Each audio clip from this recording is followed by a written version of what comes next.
Okay, hello everyone. Here I want to provide a tutorial on how to check the remaining internal storage on Samsung A35 5G device.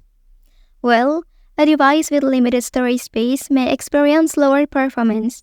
So, by monitoring storage usage, you can identify and delete unnecessary files or apps to optimize performance.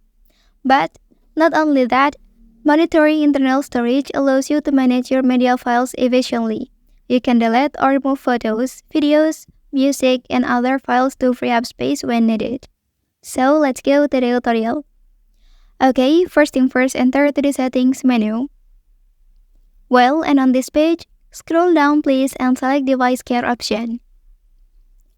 Okay, so here tap on storage menu.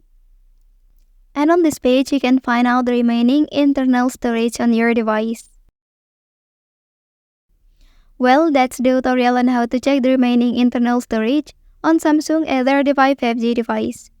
If you are helped by this video, don't forget to like and subscribe to get other information from this channel. Thank you.